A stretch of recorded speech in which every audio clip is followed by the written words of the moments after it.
And we're back on today's big circuitous FSD cruise loop.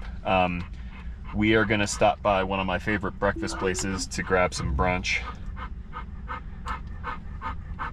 Humble House Cafe in downtown Golden. Highly recommend it. Check it out.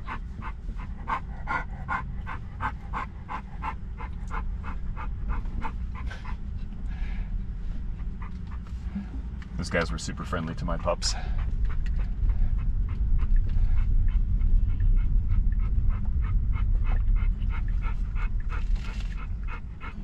Nope.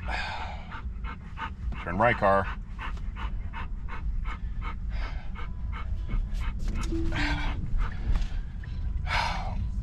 The navigation really needs fixed. So that was an intervention. It's refusing to go the way that I wanted. It's supposed to turn right, but it wanted to turn left. Not a safety issue, but annoying nonetheless. There was no reason for it to turn left there when obviously we want to go south.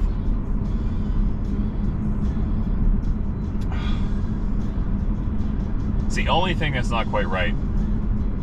Full self-driving has perfected everything else, except I'm pretty sure it's Google that's... I feel like they're screwing with Tesla's self-driving. I really do. There's no rational explanation for it otherwise, because you get perfect directions when you do it from the phone.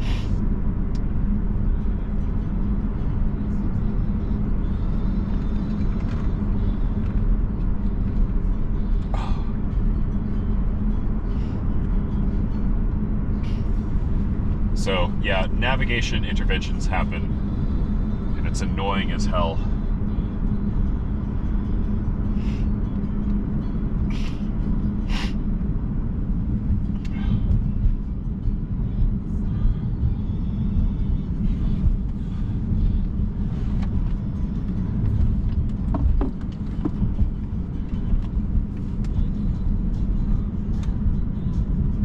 When I talk about how I've gone for, I mean, at this point,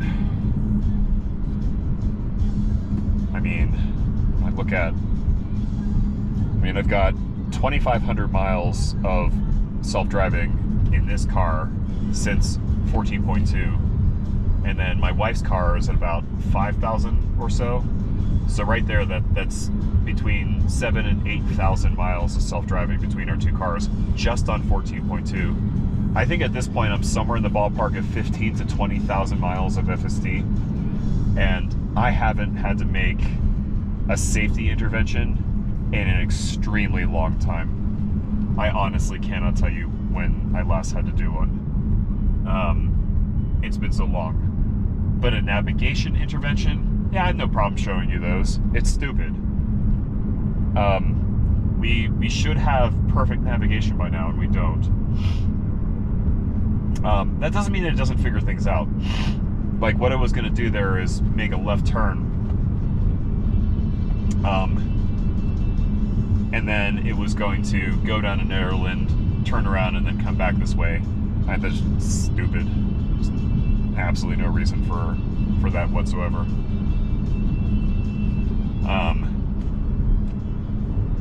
So for my purposes, I'm like, if you watch my video from last night, where I basically circled around downtown Boulder for an hour trying to find parking, that was just for kicks, but I got places I want to be today.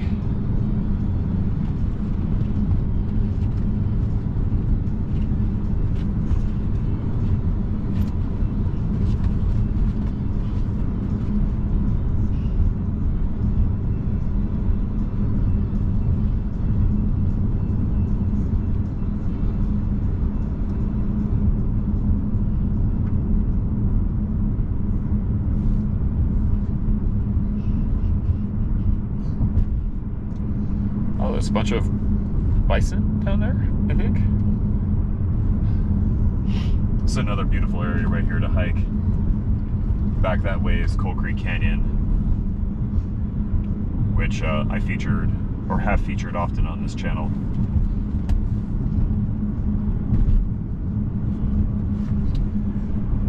check on X. Made a new friend today.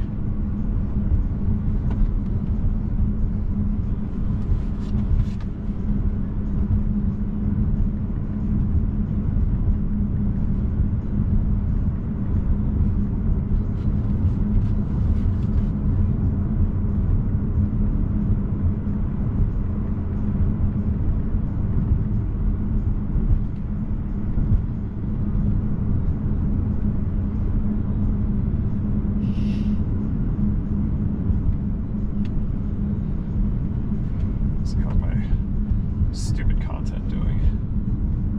Is any of this uploaded yet? My recent videos are getting like crappy numbers. That's okay. I don't care that much.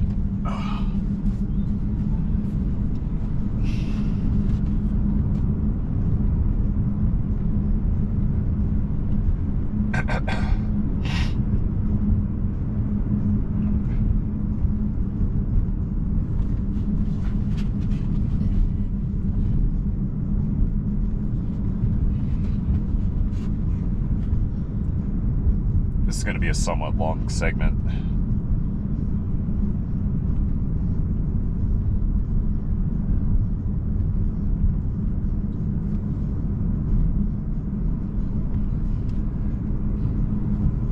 I don't know that way, huh?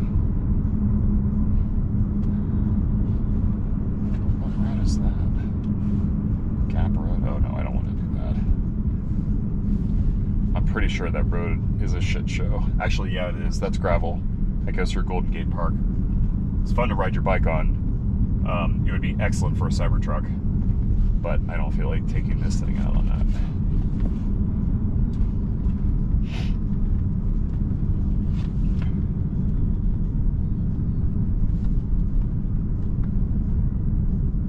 This is true.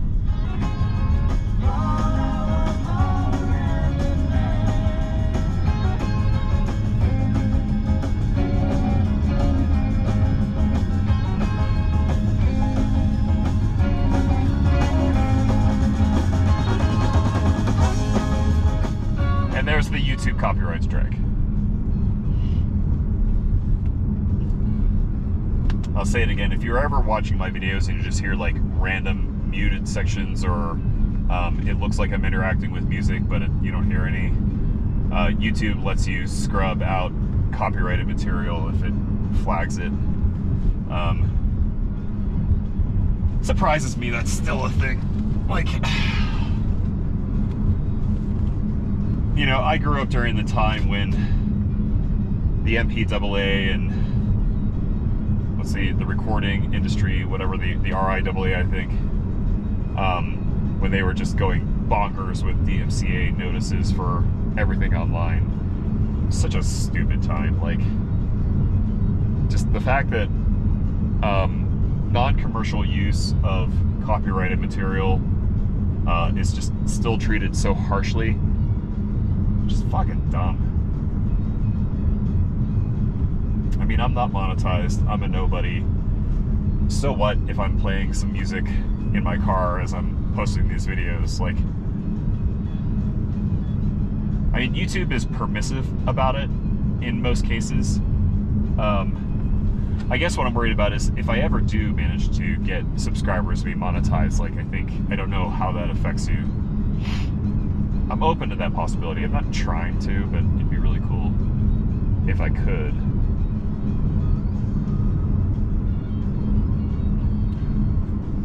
So where are we going?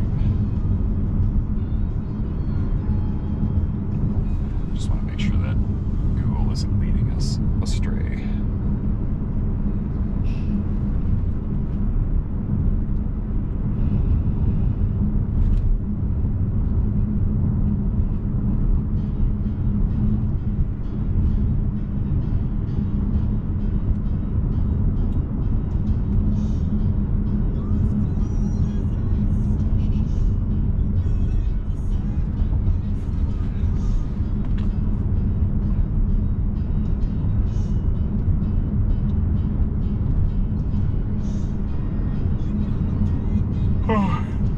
After around that, it would take us on. I mean, it's packed gravel. We could have done it, but I have enough chips on the front of this car to what more. I do have paint protection film on it, but I don't like it to be that wrecked.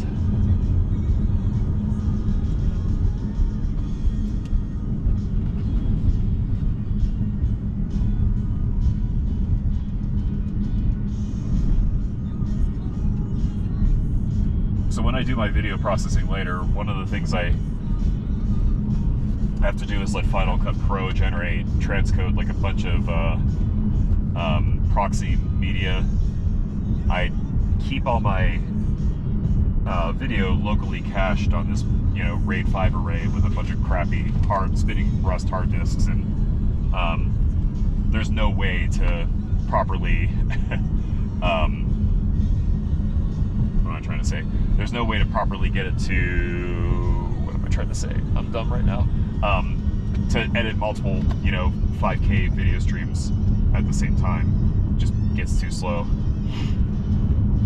So when I do get around to editing these videos, one of the things that I do is just dump it all in there and say, yep, just transcode it to the lowest possible quality proxy media that I can.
See if it's any better. Sorry. See if it's any better if you tether to your phone, period.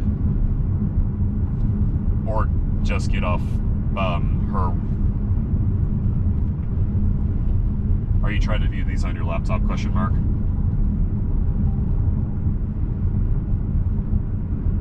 My wife is back east right now.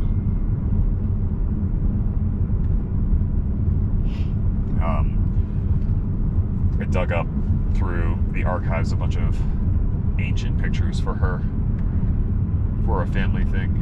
I think she's putting together some kind of album.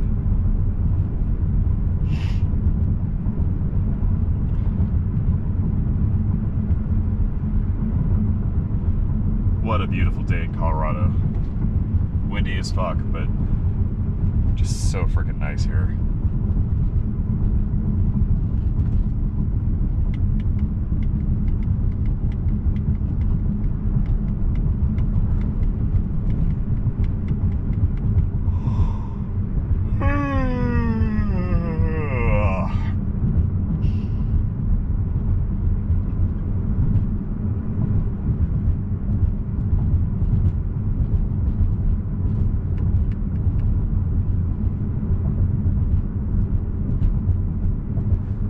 Service?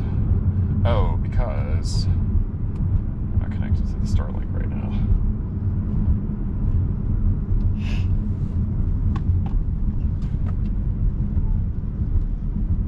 There we go.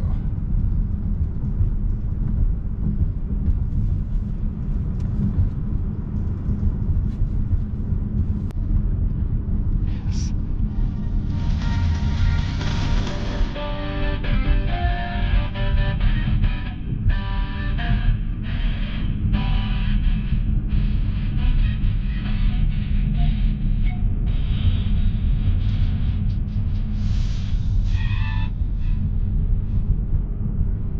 I would love to keep this in the video. One of the greatest songs of all time. And that was one of the worst demonstrations of air guitar ever. And that will make absolutely no sense if I have to mute out the song on YouTube later.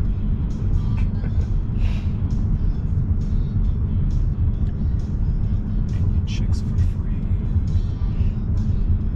That's the way you do it. And guys ain't dumb. Maybe get a blister on your little finger. Maybe get a blister on your thumb.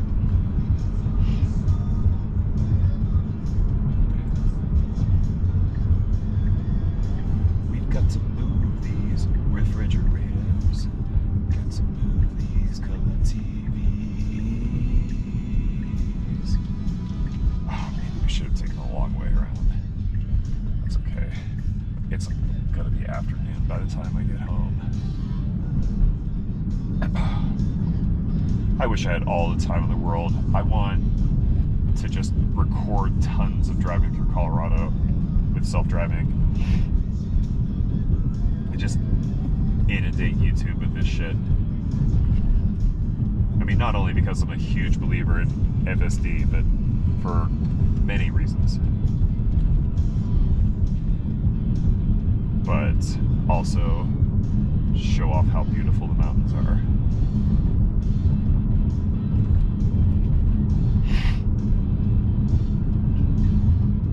You take it for granted a little bit when you live here. I think myself, you know, I talk to people and they're like, oh yeah, I've never been to Colorado, what's it like? Not to say that we have the most dramatic mountains in the world. Like if you really want to get serious, you go up to the Canadian Rockies.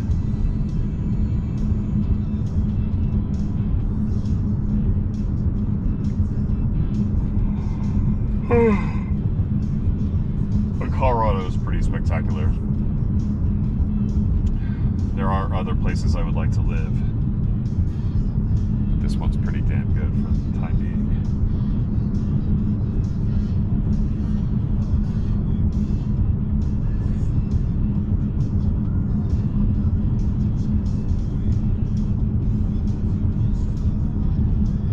I'll tell you, I really want a Cybertruck out here.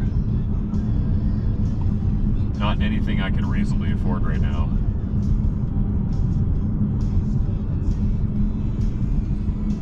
But there are so many fun off-roading stretches that you can do all over the state, really. Like I really, really want to take a Cybertruck down to Ouray, Silverton, rather. It's like a Jeep mecca down there. And it would just be tons of fun to just go rip it up on the roadways. Charging infrastructure is hard to come by out there. It's like your closest options are Telluride and Durango. And I've cut it pretty close out there when I was ripping it up with a buddy of mine and his Porsche and this car. We just drove with reckless abandon on the $1 Million Highway. I have a video of it that I'm planning to edit, but that is not something that I will share publicly. Not saying why. I'm just keeping it to myself.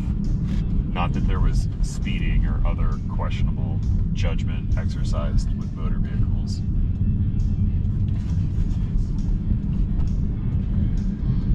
The dogs are surprisingly chill. We got a nice 2-mile hike at the trailhead you saw earlier.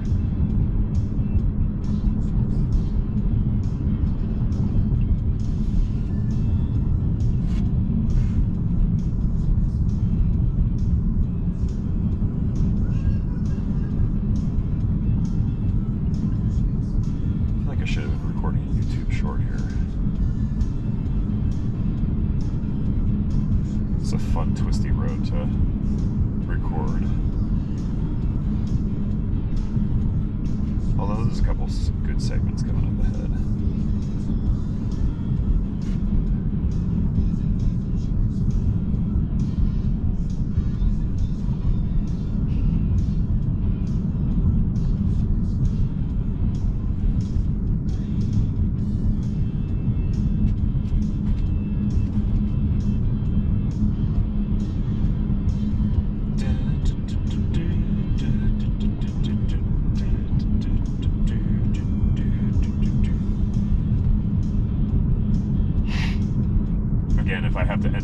this video.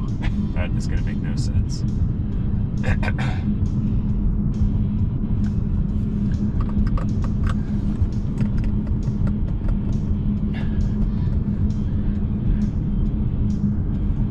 So I have a kick-ass Starlink mount here, although I'm totally blanking on the manufacturer of it. Dragon Boy was asking me about it earlier. I gotta get him a link to the company that makes these. I think it's pretty warm. Starlink, digression time. Starlink just might be one of the most amazing technologies I have witnessed in my life. I mean, it's up there with this, but you're talking about like internet service that is, it's faster than a lot of people's landline connections. I mean, I have gigabit bi-directional at home, symmetric, but I mean, it is blisteringly fast when even when you don't orient it correctly. Like, this thing is just stuck to the roof or the ceiling of my car, and we're moving around, we're going through canyons. It's just constantly having to realign itself and find different satellites. And yet, if we run a diagnostic on it, we're getting like, 13, 20, 25, 10 megabytes per second, megabits per second. I mean, more than adequate for pretty much anything. But if you stop and align it correctly, you just get phenomenal speeds. We see what like a proper speed test shows.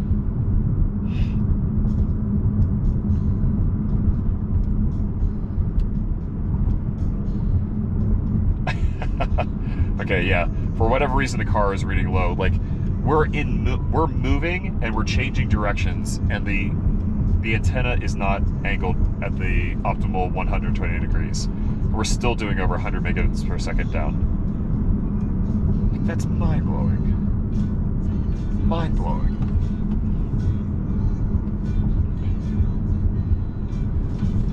I mean, we're talking a constellation of satellites that communicate to each other with lasers.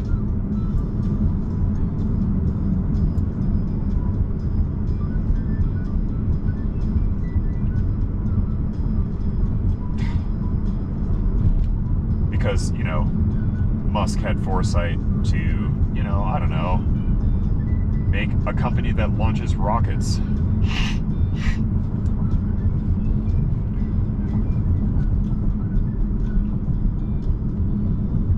I think it's only a matter of time, of course, before every Tesla has Starlink built into it, which will be phenomenal. That'll be so cool. That would be a compelling reason for me to upgrade. But only if you can tether like a phone or a laptop to it.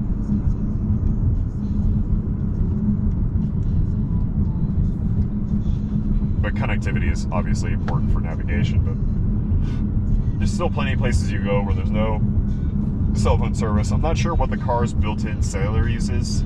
I've heard some people say T-Mobile, others say Verizon. I'm not really sure.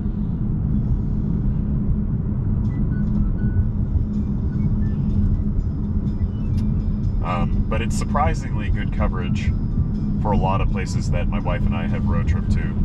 Very rarely do we get like the little, you know, broken signal icon up there. But there are plenty of opportunities for this thing to shine. I don't keep it in the car all the time, but it's almost always there, really.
dogs must be pretty satisfied with that walk. They are, both of them, surprisingly calm right now. Yes, they are sleeping, and it's adorable.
Recording shorts along the way here, just in case there's something cool to see.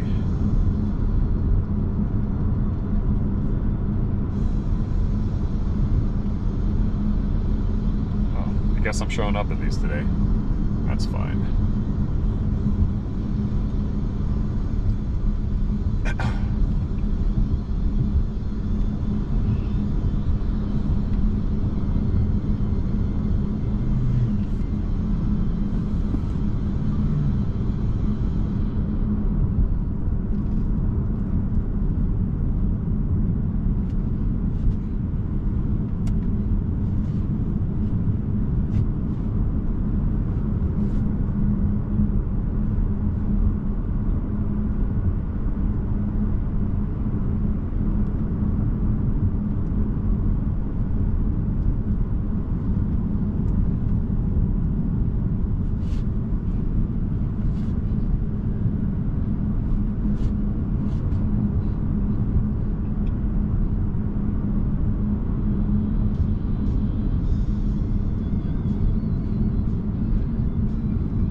Labrador is awake.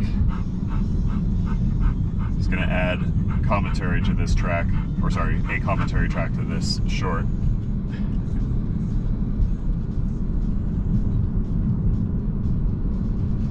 He's been recharging since our 2-mile hike, and now panting. We must be excited. Turn on the rear fan. Just making sure he's getting some air back there.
sounds under 3 minutes.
State Park.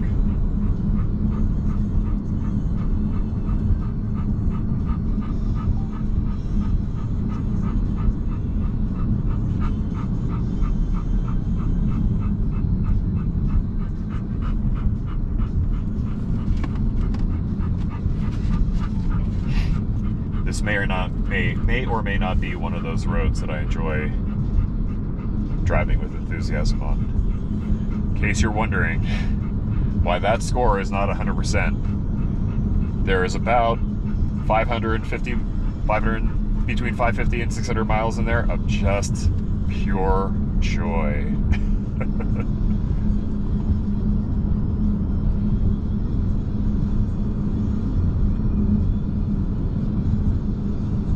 This road is a lot of fun. It's hella fun. But you can't push it too fast. As you can see, these all these turns are pretty blind. And in the summer, full of cyclists. You have to be responsible here.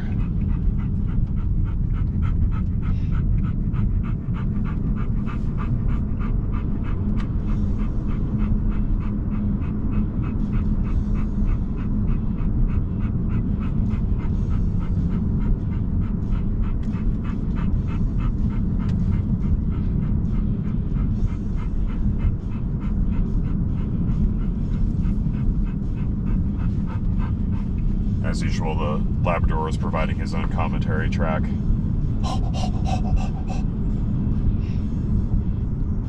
I make a little bit of fun, but it is also kind of sad.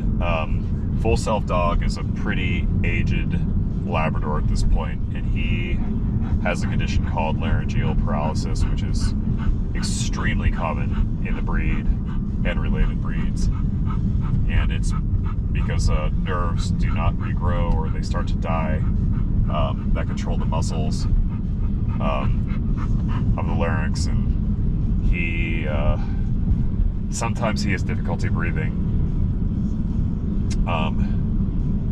Cold, dry air is really good for him, but we can't let him swim anymore. Like, he can go in water, but not, we'd never let him play fetch out into the open water anymore, because it's very easy for him to aspirate. And at one point he was playing in Clear Creek down in Golden and got stuck in some eddy currents, and we pulled him out, and pretty sure that he breathed or inhaled some water there, and I think developed pneumonia from it. That was my bad. But yeah, the larynx doesn't shut all the way. So can't open it, can't close it. Whoa, those are cool.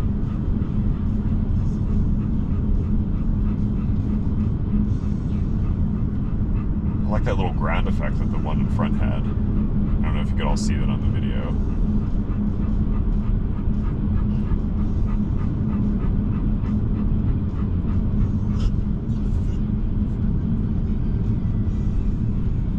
Alright, gross noises coming from both dogs. We're good.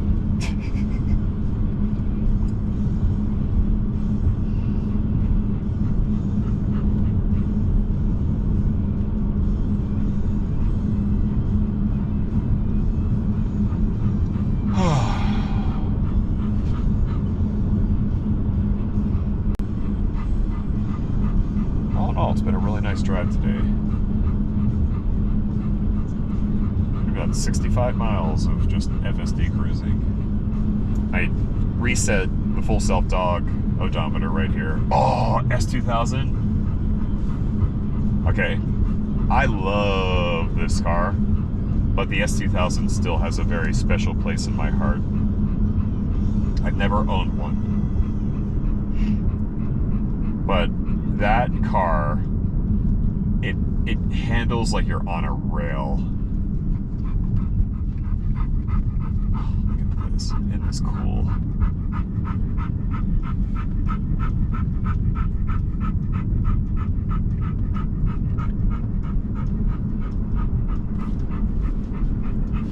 So phenomenal here.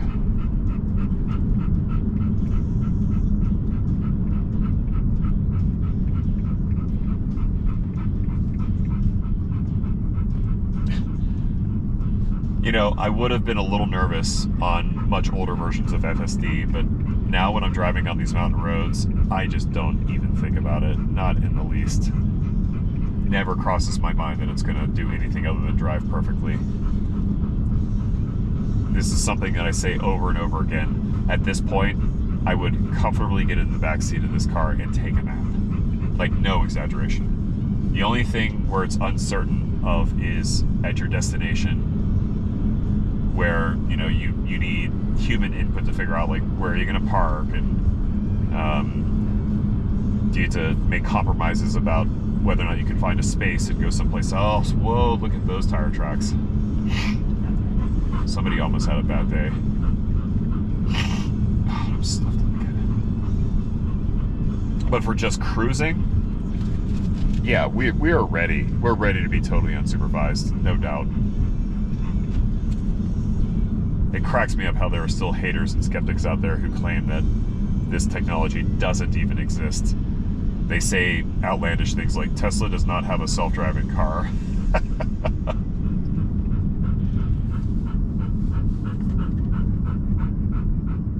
They have a self-driving car that has no trouble doing anything. It drives me nuts that these things are not autonomous at this point. And they're being extra cautious, because what'll happen is the day that Tesla has, that FSD makes the wrong decision and causes non-trivial damage to life or property, the news media and society will just universally align. Even though, like, if FSD has one crash in 1 billion miles, meanwhile a human driver has hundreds in that same distance, you know, it is already 7 times safer than a human driver. It is already better than all of us. It is a better driver than you, than me. That is a fact. It's there. Like, it's solved. And it's better than us. It's better than people. But despite that fact, there will be mistakes. Like, it's going to happen. Given a long enough timeline, eventually any system is going to fail. And when that happens, just the legacy media will just explode with hate. It'll just be so comically biased and exaggerated. And then, of course, that will somehow inform public policy that we have to do something about this. So Tesla is in a position where they must be just absurdly cautious. Like, if it wasn't for the court of public opinion and all the idiots on that jury, if it wasn't for that, I think we would easily be unsupervised by now. At least conditionally unsupervised, to the point where, it'll let you take a nap on the highway.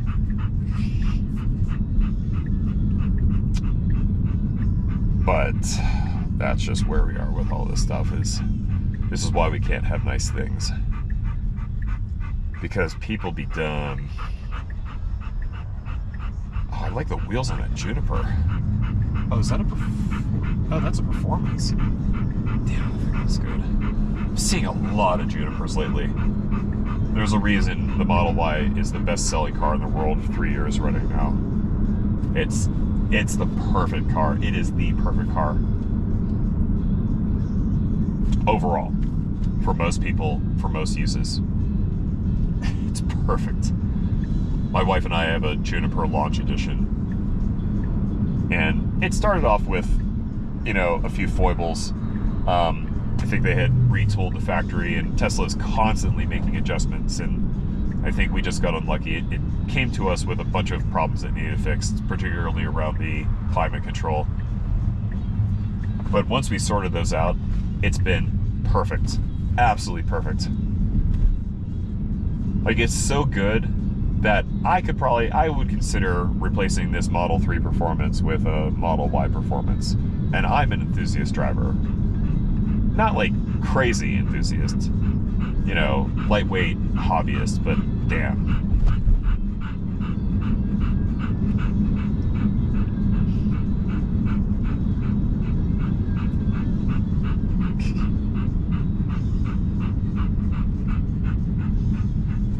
Right at this point, we don't really need to start it anymore.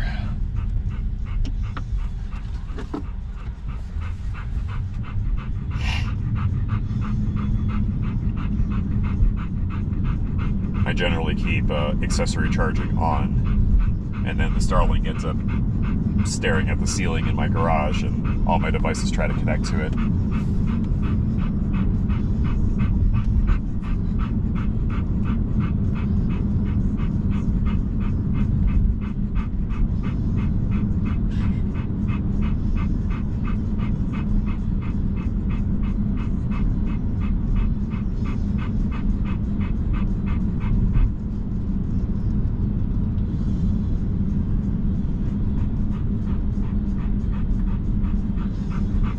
A couple thousand views today. That's pretty cool. Again, I don't take this too seriously. Oh, whoa. One of my long form videos has 56 views. That is a new record for me. Normally, the count is 0. Oh, wait, this one is 64? Shit, are people starting to watch my videos? Oh, crap. Maybe I need to start posting more. Hot damn.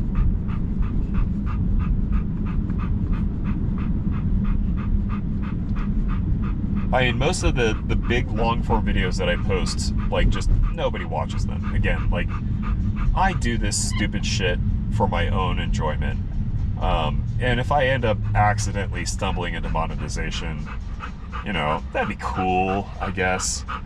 Oh yeah, by the way, we are not going to get street parking here. 0 chance. So let's go to a parking lot. Yeah, I do this for kicks, just because I like to do it. It's fun, it's creative. It gets me to the point where I don't want to talk anymore because I yammer on for an hour, which makes my wife happy because then I don't talk to her about Tesla stuff, talk at her about Tesla stuff. But it'd be nice if somebody, like, opened these up every now and then and just saw it and was like, wow, dude. First of all, beautiful scenery, and then second of all, holy crap, your car drives itself. Like, a lot of people have no idea this technology exists. They are so used to just dog shit, gimmicky driver assist features that are prominent on every other car, which are more of a nuisance than not. Like, all the driver assist that you find on your average legacy automaker's car, like, they're just gimmicks, and they're worse than useless. I argue that they reduce safety, not increase it. They can't even conceive, hey, don't thank me, thank Ashok Swami. People wave, I'm like, wave to the car, buddies. But they just can't even conceive that a system like this even exists, and that's one of the reasons that I make these videos. It's like, I want to do marketing for Tesla for free on my own time.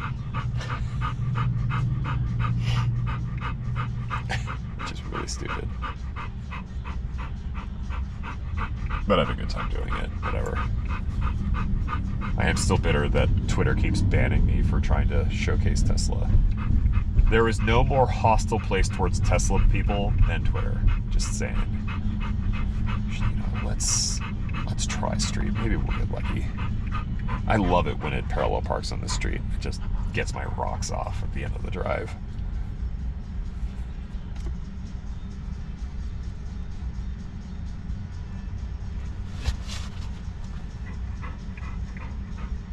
Yeah, almost 65 miles today. Like I was saying earlier, like I have between 15 and 20,000 miles of basically near perfect. I'm not going to say perfect anymore because earlier in this video I had to do a navigation intervention because the damn car wanted to turn left instead of right because Google tells it to go the wrong way.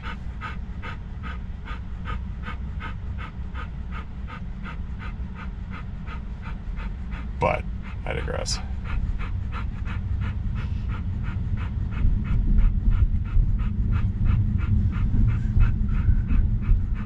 Yeah, this is not happening.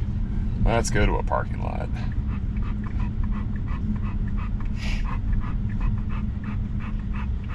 So this is an interesting case. I'm wondering, when you say go to a parking lot and it's somewhat adjacent to your destination, does it search and feel like, oh hey, there's a parking lot right here, I should go to it, and well, that hot, oh man,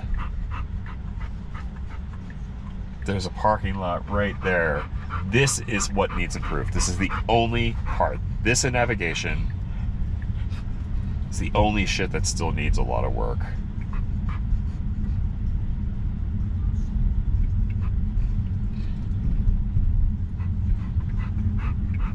Let's see if it figures it out.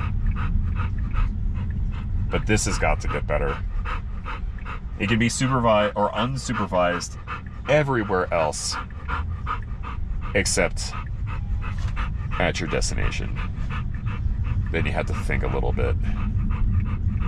Yeah, it's literally not going to go to the parking lot we have right there. That's stupid. Do I need to force it to? Go here.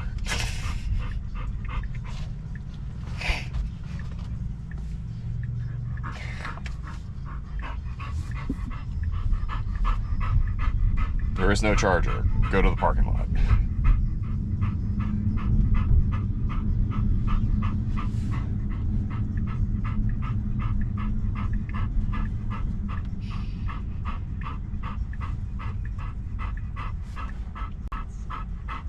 Let's go here instead.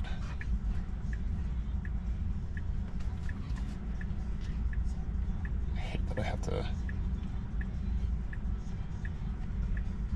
mess with this just to get it to park. Apparently this is being worked on though. The word is that somehow Grok will participate in terminal area decision making, and I am super excited to see that in practice. That's gonna be fucking cool. Holy crap. Okay, this is great. FSD stress test. Is it gonna back up?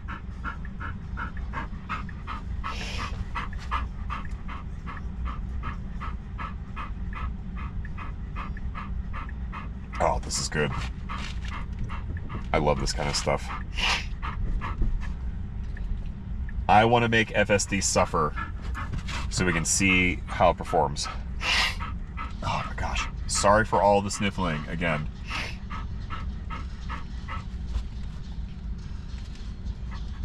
Look at this tight parking lot. We have cars sticking out in the alley here. Wow. Everybody is out and about. Oh, cool. Okay, good. It knows not to go that way because of the arrows.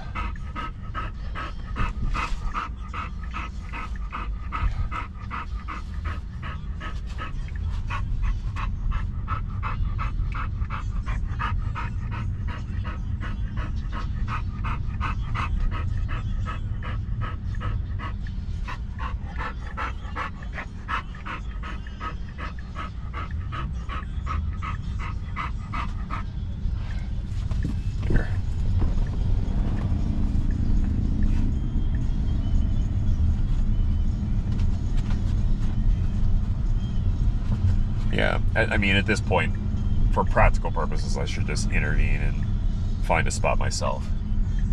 This is the only thing we need to fix. I mean, and it's a big one. Like, this is, of all the shit in the problem of self-driving, this is the hardest.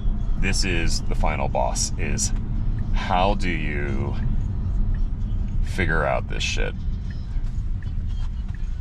Final boss of FSD.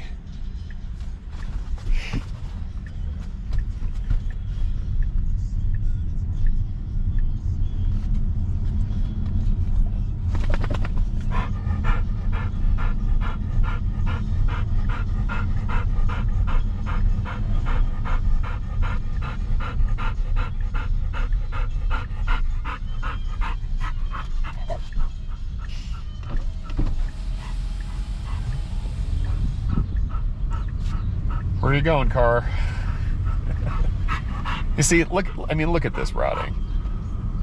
Look at the idiotic shit that Google has us doing.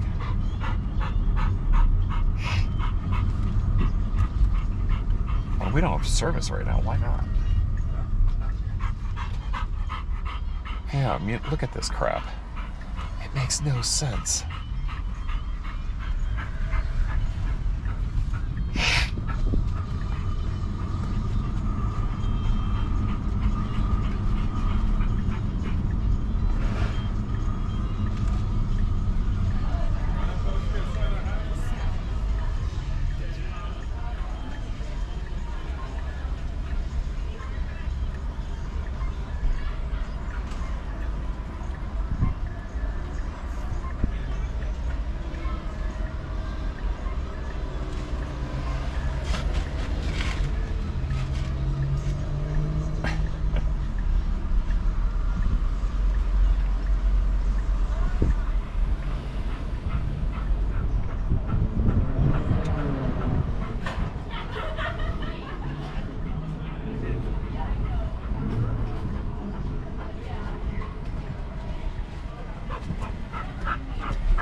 Car cellular service sucks right now.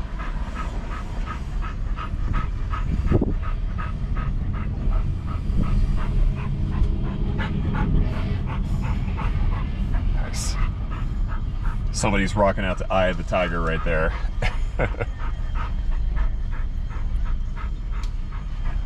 Can we get onto that street right there?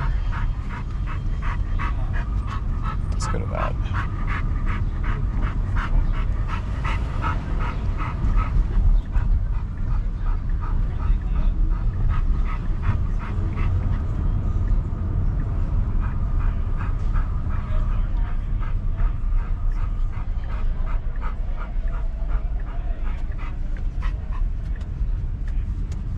Good job. It did not try to go down the wrong way. Nice. Good job, FSD.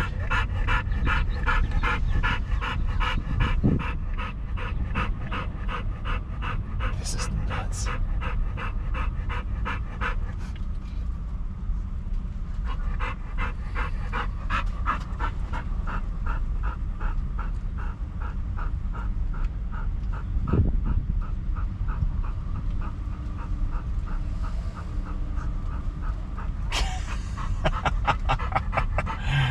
I don't know if you could see that on the video, but that car had a bumper sticker that said, or reads, "If I pass you on the right, you're an idiot." That is 1,000% true.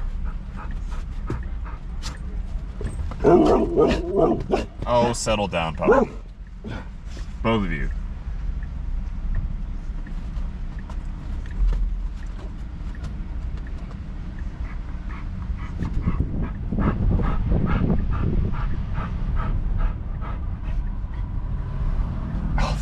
That's cool.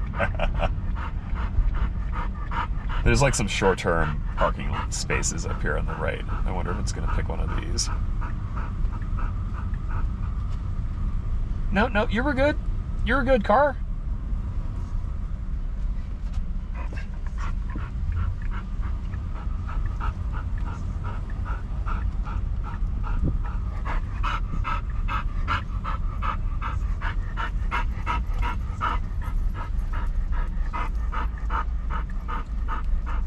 There we go. Finally did it.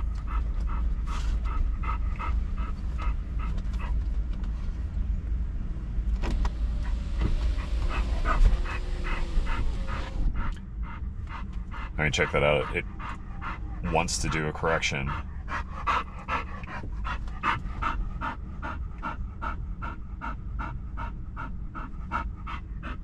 Come on. But cars keep coming up behind it and it gets frightened and wants to be careful.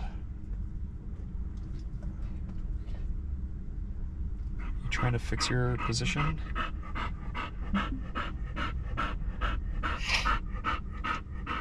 Yeah, this needs to get better. Yay, congratulations. Well done, car. All right, that's a wrap for today. Time to get editing.